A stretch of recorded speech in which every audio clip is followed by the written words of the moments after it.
Well, hello, and welcome to the university's Brave New World Future of Work event. I'm Sally Atkinson, the Alumni Relations Manager for the university, and as your host today, I'll be introducing our two speakers and facilitating the Q&A later on in the event. We've got people joining us from all over the world today, and I know that many of you are alumni, staff, students, and even prospective students. So a huge welcome to you all. You may have seen a recording button when you entered the event. I just want to reassure you that it's the event that's being recorded, and it's not the audience that's being videoed or the Q&A that's been recorded. So you're welcome to post anonymously in there. And when we first discussed holding this Future of Work event, this was before anyone had heard of COVID-19. And we were looking at the transformations that the digital world and technology was bringing about and how people were operating in the digital world. Now, of course, the pandemic has forced huge and rapid change in the way that we work, in the way that we behave as consumers. So today we're taking those factors into consideration, and we will be discussing the future of work, taking into account those latest developments too. And we're really in very good hands with our two speakers today, Professor Jaqueline O'Reilly and Raj Anand. Before I introduce Jackie, I'd like to invite you to post questions in the Q&A, and then we'll come to those later in the event. We don't have live chat working, so it's just the Q&A that you can use if you would like to put forward a question to either one of our speakers or both of them. And thank you very much to Ruby and Faye, who are working behind the scenes on the Q&A at the event today. So to introduce our first speaker, Professor Jaqueline O'Reilly is co-director of the ESRC Digital Futures at Work Research Centre and Professor of Comparative Human Resource Management at the University of Sussex Business School. Her most recent research focuses on the digital transformation of work, international comparisons in political economy, and gender and ethnic labour market transitions across the life cycle for youths, parents, and older workers. She has a DPhil in economic sociology from Oxford and is a fellow of the Academy of Social Sciences. And now I'll hand over to you, Jackie. Hi, and I don't know if any of my old former students are there. Do get in contact if you are. Right. I'm going to give you a short presentation of some of the ideas that we're working on at our new research centre that was funded to about £8 million by the Economic and Social Research Council. Just to check, you can see those slides, okay? Yes, just put a thumbs up, I think. Yeah, okay, hopefully they work. Okay, what I want to talk about briefly in this short presentation is looking at how acceleration of digital technology has happened recently and what effect this has had in high digital density households, which is a new project we started on the 13th of March this year. But before we do that, I think some of the discussion about technology really needs to differentiate by what types of technology, data analytics, that requires to some extent quite high levels of capital investment in them. And a lot of the debates in these areas are really focused on this as if robots are going to change our job, take away our jobs. At the other end, we have people like this who is my window cleaner, or an image of somebody like him, where you have low entry, easy to access employment apps. So he uses his app to manage his window cleaning round, his accounts, and who's paid, etc.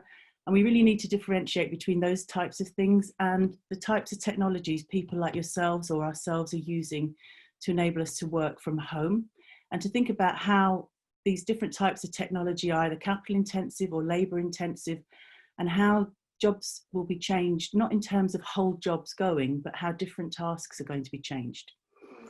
What I want to do briefly is also outline some of the characteristics of what I think has been happening in the past couple of months, and also to look at some of this new research about what's been happening to high digital density households. So the first characteristic is that we've seen a frenzied activity. So some of the organisations we work with include a very large retailer from North America who employed over 330,000 recruits in the past couple of months to deal with binge shopping. We've seen Hermes in the UK announce they're increasing 10,000 jobs. We've seen e-business has increased by over 300% in the past 3 months. Another major law firm that we're working with at our research centre transferred 5,000 workers in a week to all work at home, with no sign of them going back to work or in the office before Christmas. So they're all busy buying filing cabinets and new stand-up desks to be able to do that. We've also seen local government have provided things like encrypted phones and computers to enable their staff to manage the things around your council tax and death certificates and various things like that. But we've also seen that job losses are increasing, in particular how young people are going to be very, very affected by that in the way that they were in the fallout from the financial crisis back in 2008, and what's going to happen to them now, and did we learn anything from that period? The second characteristic of the recent period has been it's really quite erratic, and in some ways we mustn't forget that it's not amnesia we're suffering from under the period of COVID, but to understand how some of these erratic transitions were already happening before the COVID pandemic. And we discussed some of these in a book we published in 2018, looking at work in the digital age, and to look at how some countries are really at the forefront of adopting digital technology, whereas other countries are very, very far behind. And within countries, we also see this very disruptive adoption happening in very different ways, depending on what sectors people are in, what size of companies they are. And just to give you an example, this is some work from Nesta, who supports work in the cultural industries. And it shows what support there are for digital startups across Europe. And as you can see from this slide, some areas have really high levels of support, but other parts of Europe, this is very, very weak and poor. And the question is what consequences they will have long-term for job opportunities for young people or those who want to start up new firms, as one example of it. Right. Third characteristic we've seen during COVID, pulling back the veneer of inequalities. And we've seen both in terms of how some households have been able to be very successfully creative in these times, whereas other people are much more vulnerable to inequalities that existed before and have just been exacerbated by it. And one of the topics is around the homework gap that's discussed, for example, in American research from Pew about what happens when kids are at home, what kind of digital connections enable them to actually continue doing their schoolwork or not. And this is becoming increasingly visible in the UK, but there's relatively little research on this, although some of my colleagues on the Digit Centre will be looking at what these consequences are for vulnerable groups within Brighton and Hove, London and in New York. And we're also looking at what I'm going to show you shortly, what happens to people at the other end of the spectrum.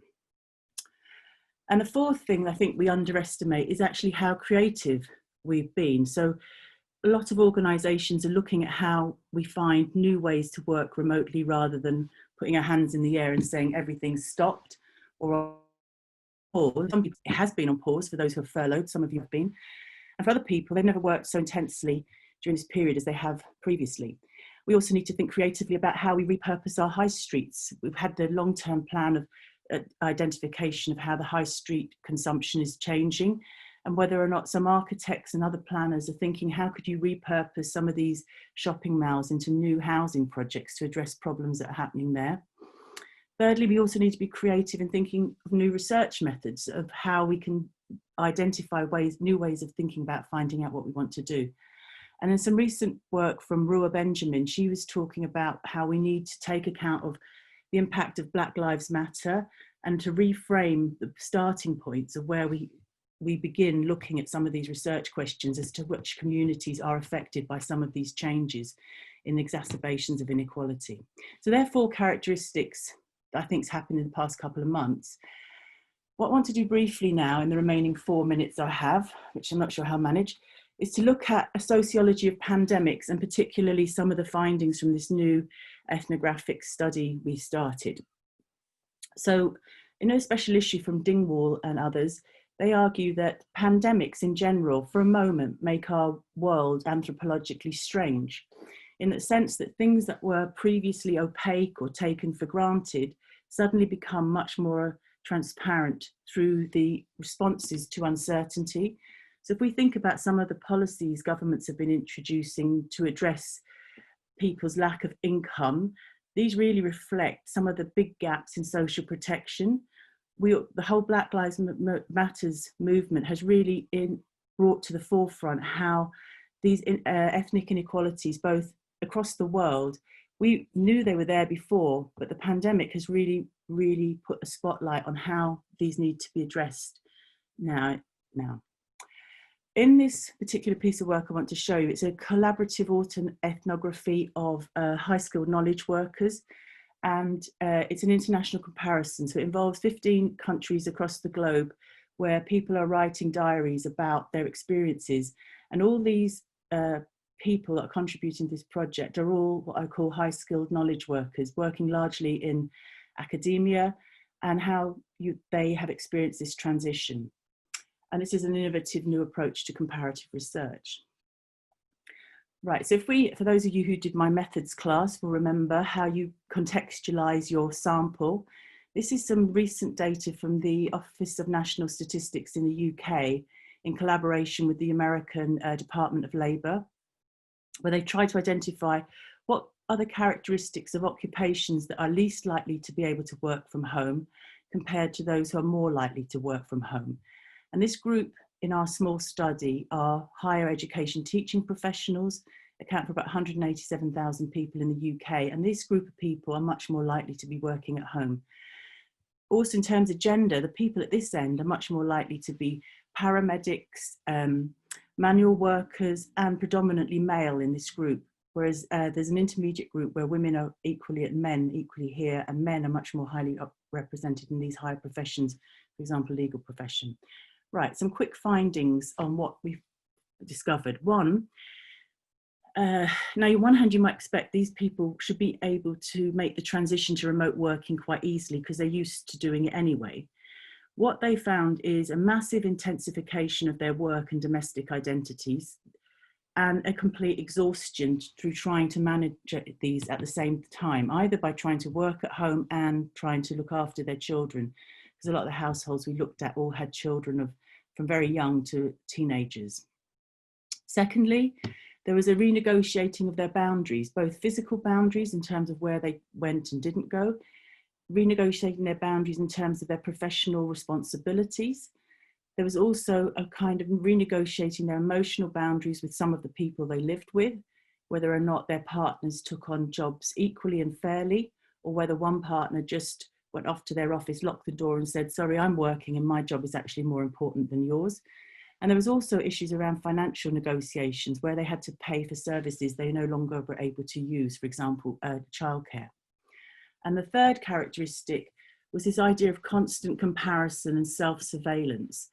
Because they're all academics, largely working using quantitative data, we have seen at lots of levels how governments are constantly comparing who is doing better than, which countries are doing better than others. So there's this level of comparison in terms of country performance, but there's also, they observed people making comparisons about how are other people around me behaving? Are they doing the right thing? And this idea of whether there's a new moral order emerging about what is right or wrong could be very much seen through a period, one of silence, and then this expressions of voice that we've seen at different levels, both political and at individual levels of how these are expressed. There, very simply, within my 11 minutes, I won't do, that's all, sum up some of the ideas that we're working on at the Digit Centre. If you want to find out more about the centre, this is the details for it. And yeah, we look forward to hearing from you. So do stay in touch. That's me done.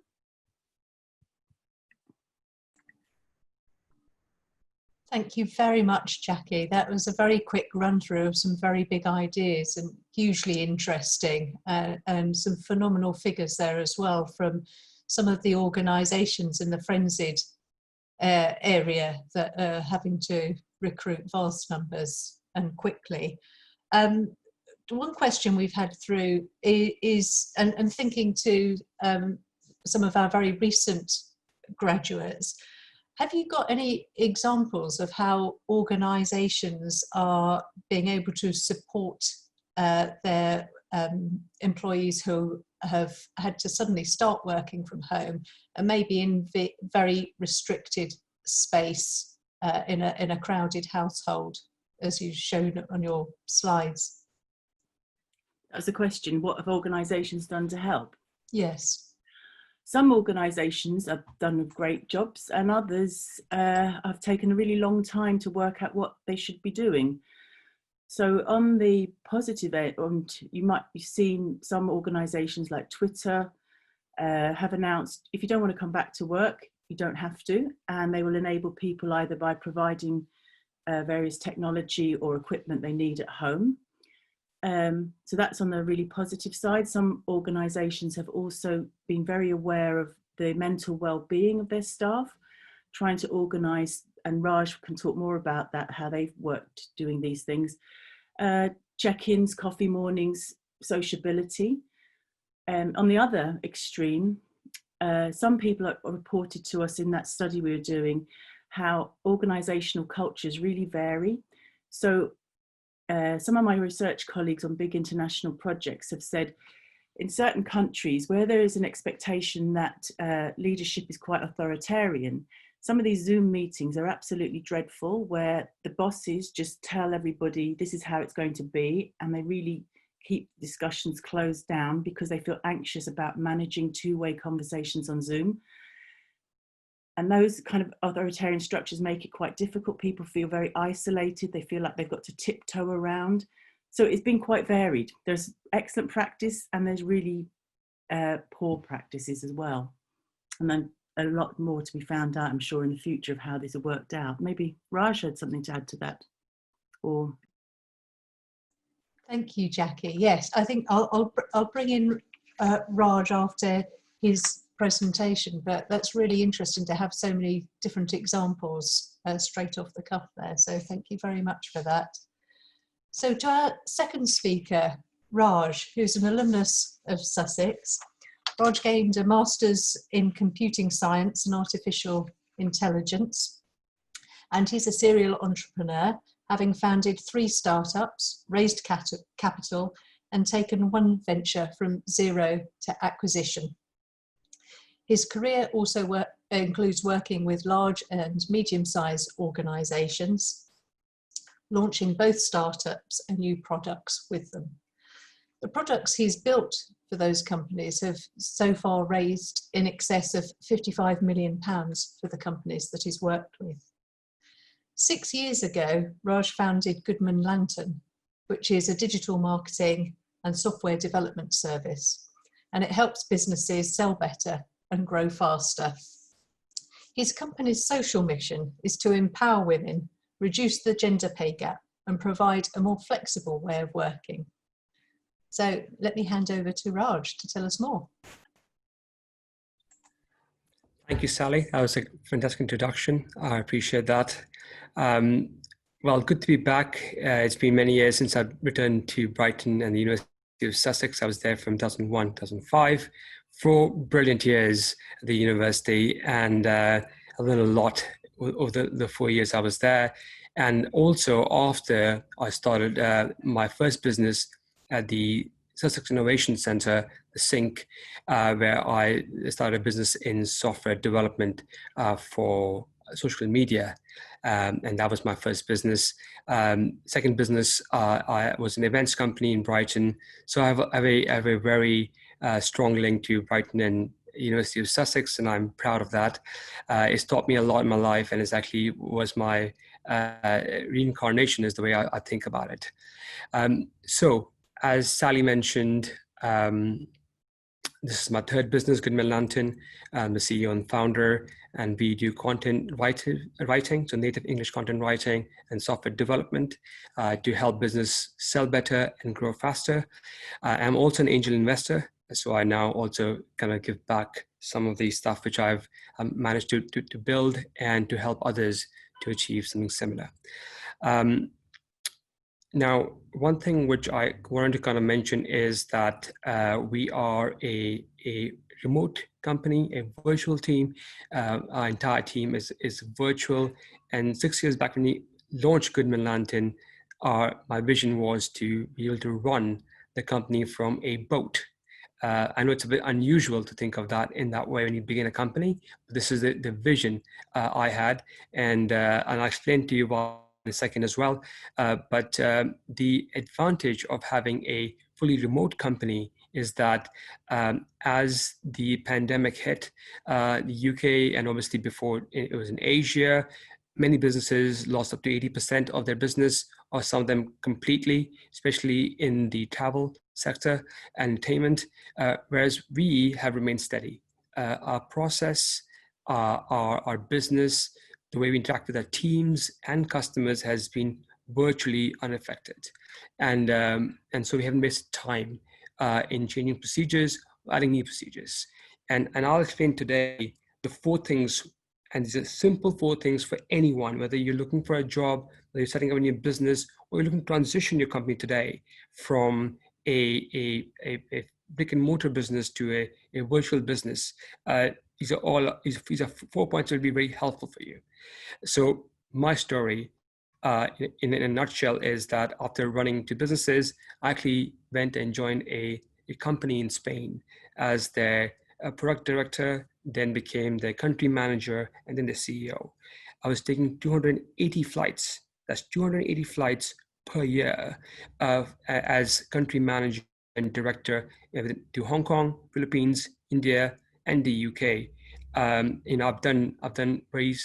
have done days where I would have dinner in New Delhi in India, breakfast at Heathrow Airport, lunch at Baracas Madrid Airport, dinner in Barcelona, and then fly back to Asia via Dubai. And that was my lifestyle. I had just got married. I would see my wife once a month, and it was a ton of time spent on the aircrafts.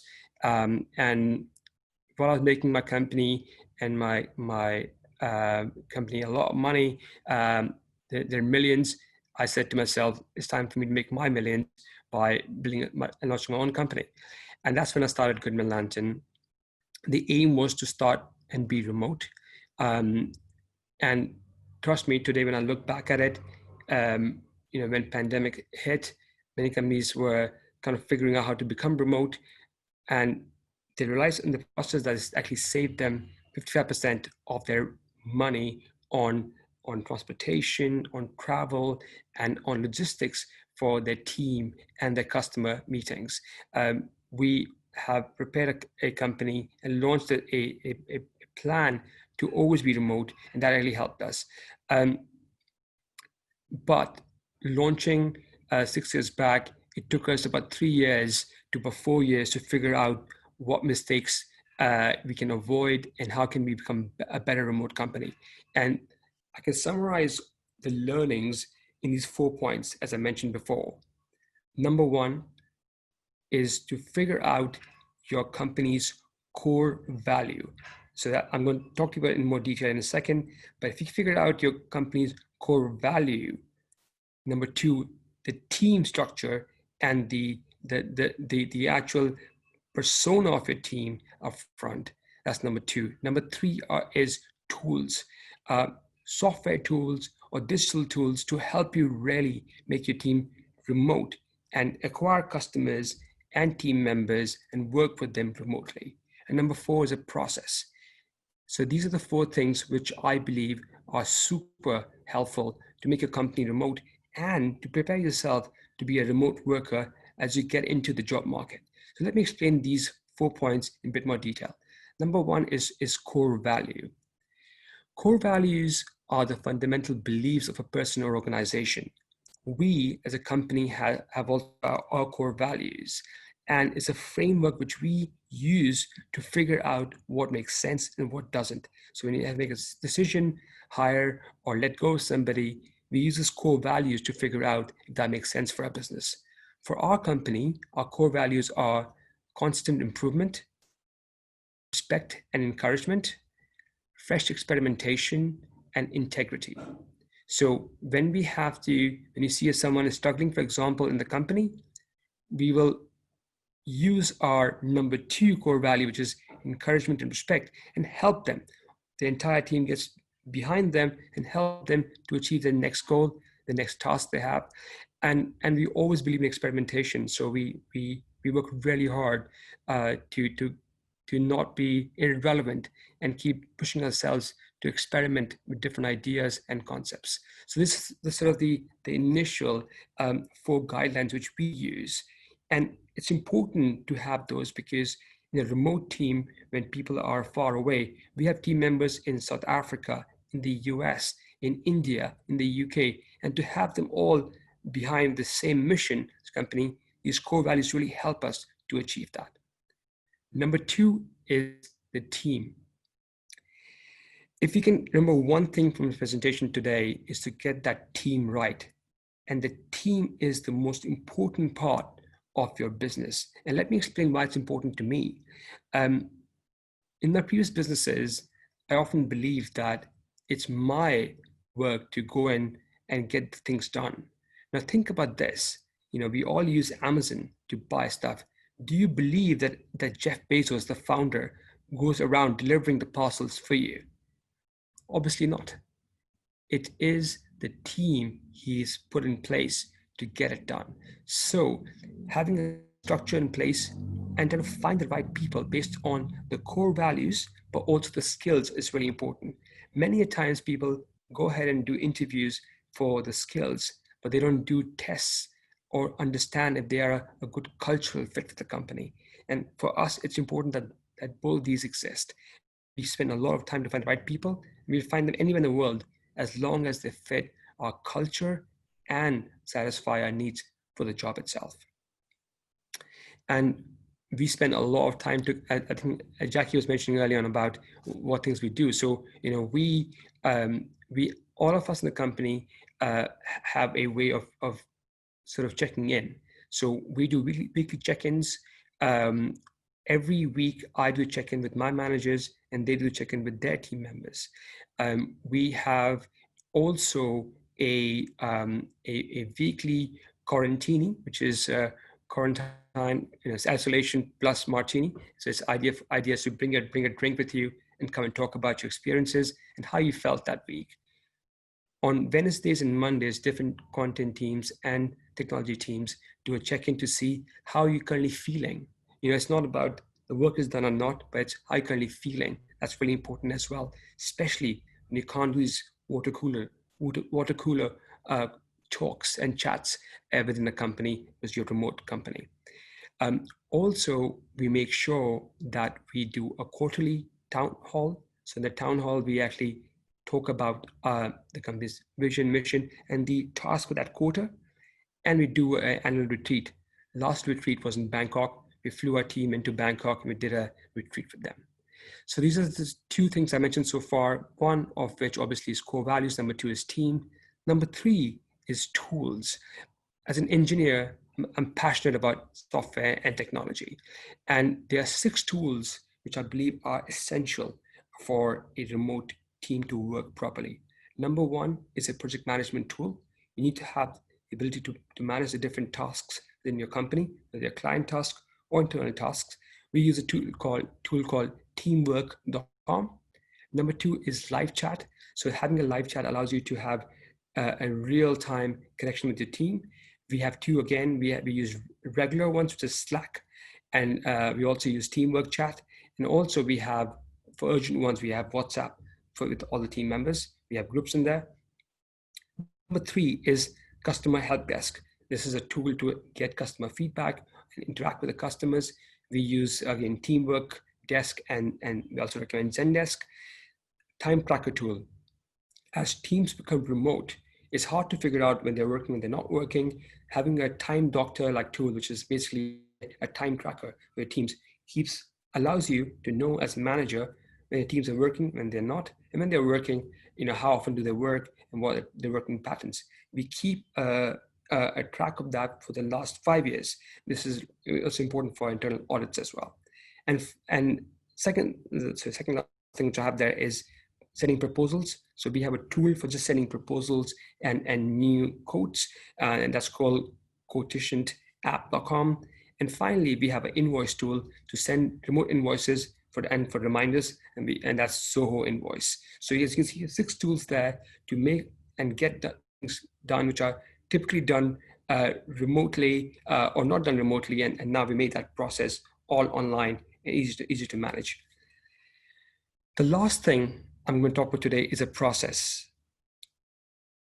It's great that you start a company, it's great that you work in a company, but if you don't have a process written down, that's really fundamental to the business, is to write down a process for everything you do within your company. So for example, we have a process written down for how do we answer inquiries, how do we respond to social media posts, how do we put social media posts on Facebook, Twitter, LinkedIn, Instagram, how do we hire new staff, how do we get the new staff introduced to our way of working, and do a whole set of steps with them. Sending proposals to customers, sending invoices to customers, collecting money from customers, keeping customers engaged. All these are procedures. So if, for example, we hire someone new, we just give them a document with videos. We use a tool called Loom, LOOM.com, to record videos of everything we do. So when we have to bring somebody on board to actually train them and educate them, our process is very easy. This has really helped us to build a scalable remote team which can operate from literally from a boat.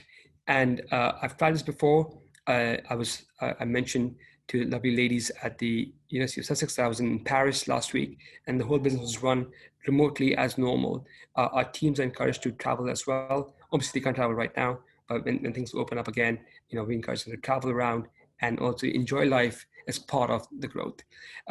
Just to summarize, and again, there are 4 things I mentioned today, which I believe all of us should be looking into as prospect employees. If you are looking to start a business, or if you're looking to actually run a company, or individual within a company: core values, teams, tools, and processes. This is a 10-minute long presentation. I can talk about this for hours, obviously, but what I'll do is I'll answer some questions in the Q&A session. But thanks once again for the opportunity, and I'm glad to be part of it. Thank you so much, Raj. That was really fascinating, and a really in-depth look at the way a digital company can be run remotely across borders, across cultures, across time zones. So thank you so much for sharing all those tools and tips with us. We've had a question come in that I'd like to put to you first of all, and that is, if you are job hunting right now, right at this moment, what strategy or strategies would you employ to look for a job? I can answer that question from my experience as an employer, and my number 1 requirement today, apart from the skills of the job, is that they have experience working remotely. I would like to see on their CV, on the LinkedIn profile, that they understand, for instance, how to use Zoom, how to be able to talk to customers and teammates remotely. They understand time zones. A lot of the people who have not done remote work before and work only in the UK and not abroad, forget that when you say 9 a.m., it could be 9 a.m. UK, it could be 9 a.m. Eastern time, it could be 9 a.m. Berlin. It has to be specific to the time zone you are in.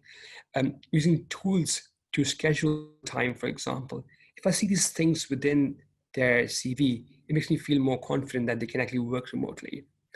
Apart from that, having an up-to-date LinkedIn profile, I believe, is really important today. I think some people still believe that there's a resume is really important, which I think it is. but LinkedIn, for example, is a brilliant tool. But LinkedIn is just the beginning. I would say if you have a niche which is more specific to, say, arts, for example, then I would say you should have an active Pinterest account, for instance. If you were somebody who's actively involved in a particular niche which is very focused on soccer, then you have a football soccer based social media account, and all up to date as well. I think today people really survey your online presence. They will Google your name, they'll try to find data about you. So make sure it's up to date and it's all clean. Thank you, Raj. Very good answer there, very thorough. And I'd like to bring, yes, please, Jackie, do go ahead. Well, first of all, I think Ruby has also pointed out that as you are members of Sussex, you can benefit still through Sussex Connect and a mentorship program. So she's written quite a lot in the Q&A there. So make the most of any connections you have there.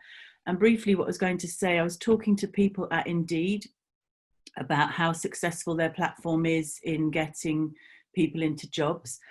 And some of my students have actually done research on this automated recruitment, etc., and how well it works or it doesn't. One tip I would suggest is if you have a standard letter that you'll have through Indeed, don't just click and send it out to hundreds of firms and you say, I've applied for 100 jobs. And do you know what? I didn't get an interview at any of them. Unfortunately, the process of job applications is a craft.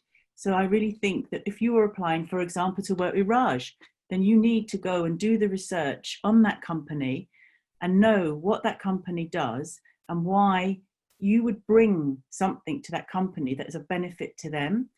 So often when we have some job interviews, when we're recruiting researchers, one of my colleagues recently pointed out, a whole load of people we interviewed said, oh yeah, I'd love to come and work on one of your nice big international research projects and go swanning around Europe, and it'd be really great for my CV.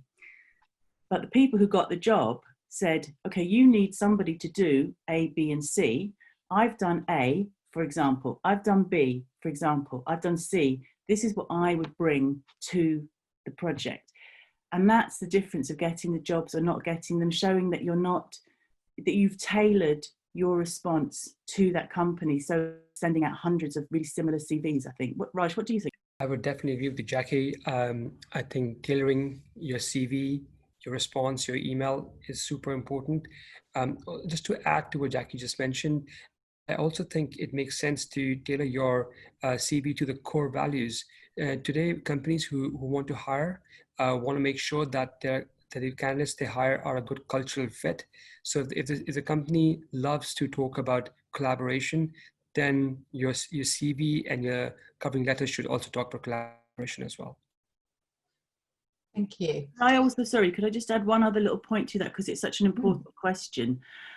The other thing is, if any of you have been furloughed or not working for a long time or have recently been made redundant, you need to show that you are doing something during this time as well as looking for a job. Now, that something can be anything, but it shows that you've actually taken the initiative to use the time you have to do. Now, it could be volunteering, it could be something creative, it could be anything, but just to show that I have been trying to keep going and not just sitting there thinking, oh, I wonder when I'm going to get a job, or isn't it miserable? You really need to emphasize that productive side as well. And staying with you, Jackie, you spoke about the constant comparison and self-surveillance and the new moral orders. And one of our questions has come through on this and asks us is it the case across all cultures, or is this really predominantly a UK aspect because of the way in which the media is so dominant in the UK? It's universal. And my own research background is in doing international comparisons to understand why are some countries more successful than others and how to explain that. So doing this small project of what catalyzed it was talking to some colleagues in Spain, and one father, he was divorced and responsible for his 5-year-old son. And normally in Spain, you rely on your grandparents to look after the kids. And in this case, he couldn't do this, and he was pulling his hair out. So I just thought, let's try and understand what's their experience in Spain like with the people in Norway whose employers have all given them additional holidays and sick days because of COVID, or my colleagues in Sweden, where, you know what, nothing's changed. They still go to work on the bicycle, schools are still open, the cafes are there. But even those colleagues in Sweden were saying everybody is watching everybody else in their local community to say, are they doing the right thing to the elements of very low levels of social distancing? So it's happening on so many levels, which is just so interesting. So we have it at the national political level. Everybody is in the race to say who is the world-beating tracker system, who has the lowest levels of death.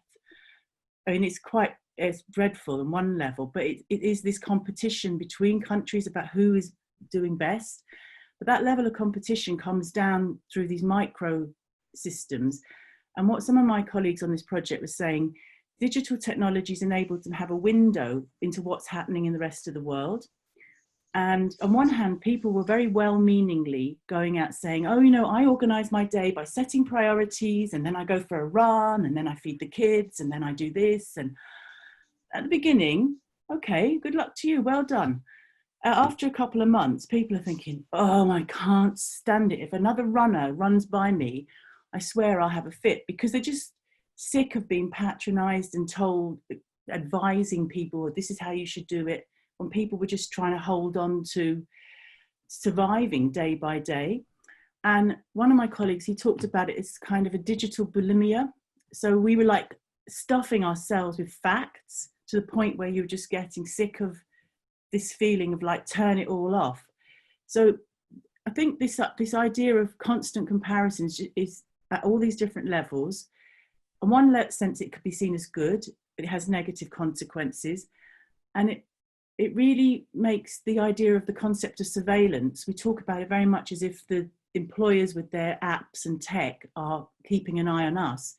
But it's almost like we are all keeping an eye on everybody else. So I think it's pervasive across the countries we looked at, even if they have very, very different types of lockdown. Hope that answers your question. Thank Karen, you, Jackie. Raj, do you have anything you want to say? Thank you, Jackie. Well, what I'm going to do actually is we've got another question that's come in specifically for Raj. So I'm going to make sure we've got time for that by putting that in, and we can come back to the comparison question later if you want to, Raj, and we have time for that. So someone has asked whether you have there are any challenges associated with collating all the information from the various communication tools that you use. And do you have a strategy for efficiently managing this?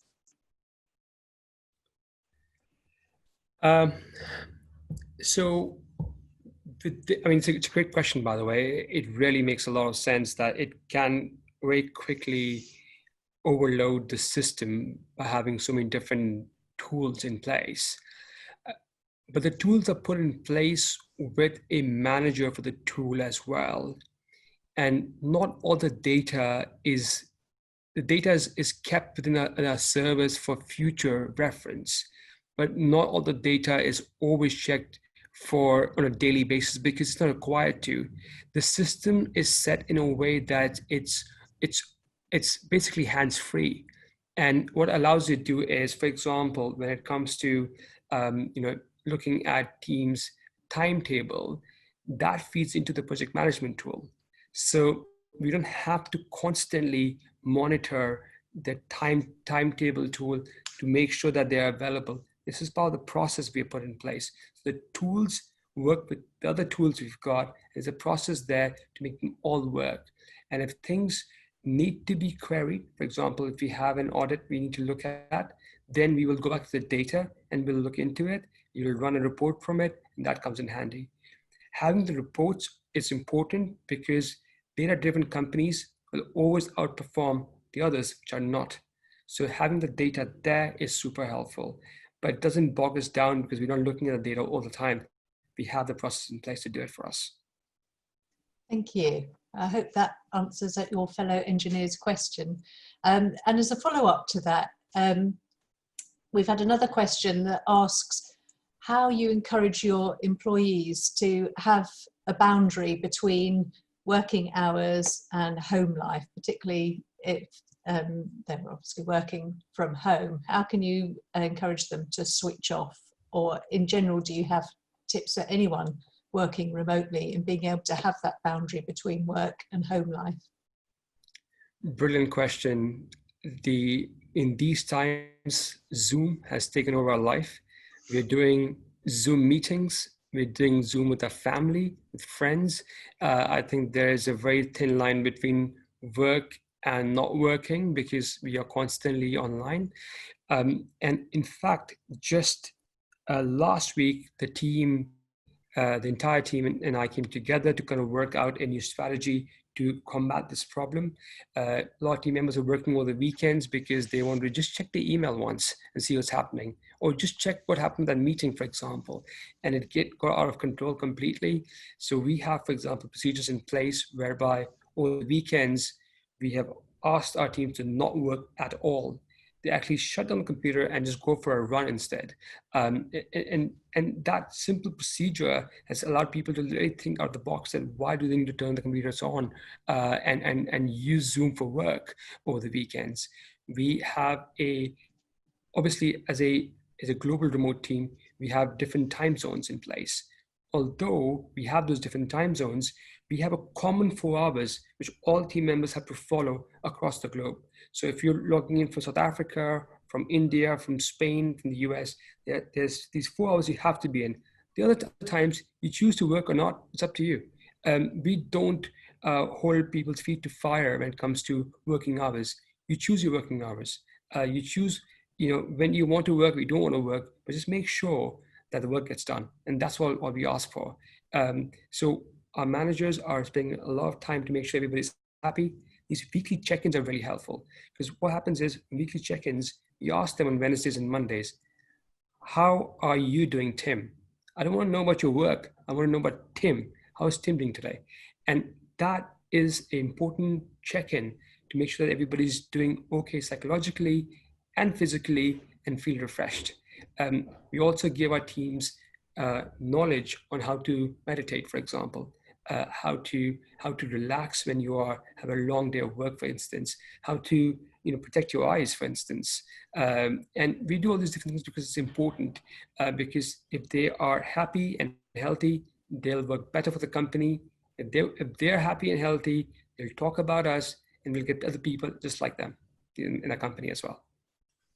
Brilliant. Thank you very much, Raj. And would you like to come in on this as well, Jackie, and talk about the boundaries between working and home life and how we can separate those two? Not very well. Raj, what are your core 4 hours of working? I think you sound like you've got brilliant policies in place, though, for your organisation. What are the core hours? They vary by time zone.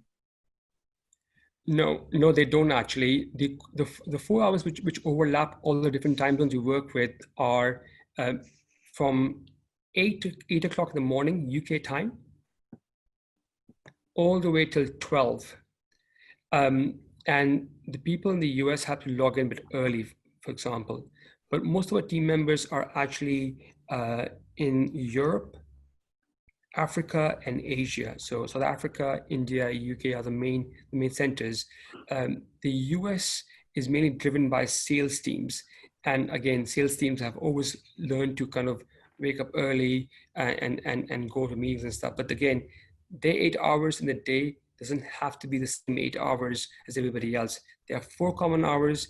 Many a times we don't need to come in those 4 hours because most of the work actually is with customers. So they have to be in the same time zone as the customer, and they can be there. But 8 o'clock till 12 o'clock is our common hour for the entire global team we have.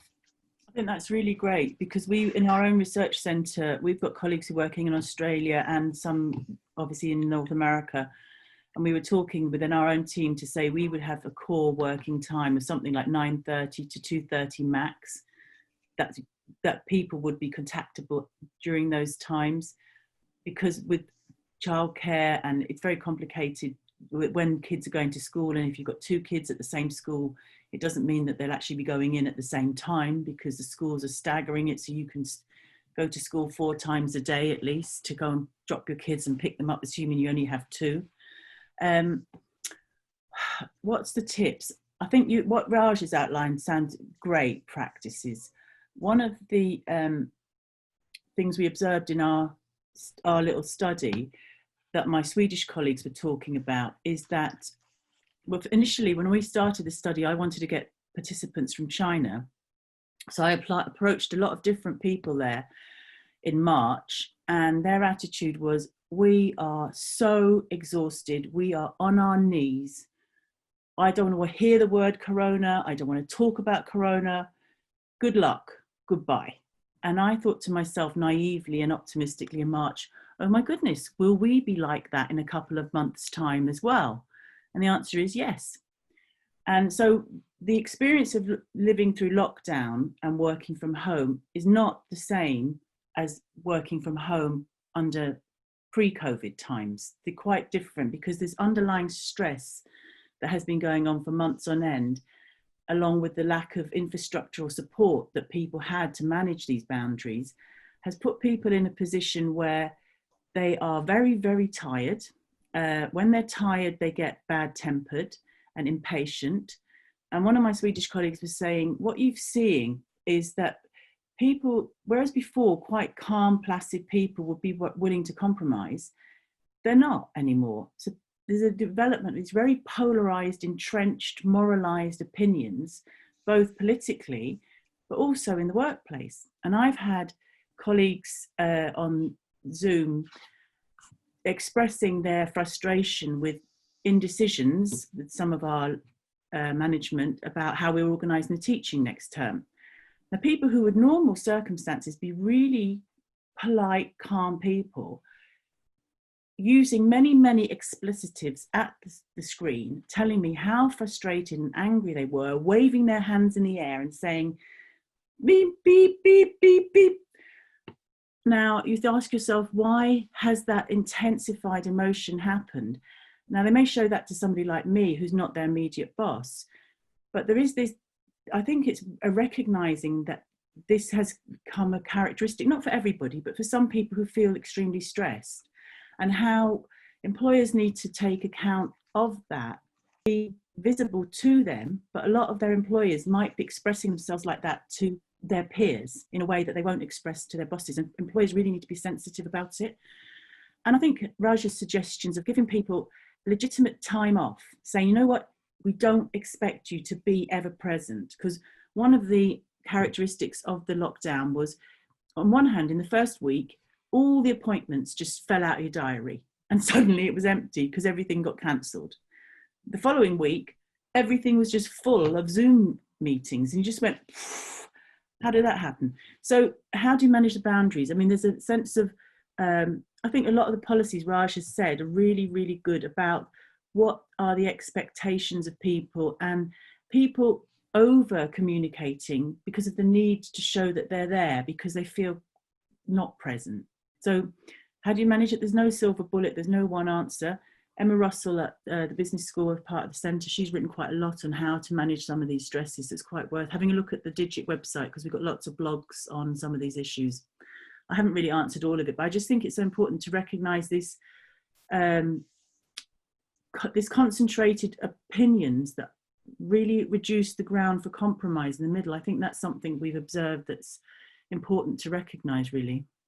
Thank you, Jackie. And I think I'm going to try and squeeze in one final question, if you're able to keep the answers fairly brief before we run out of time.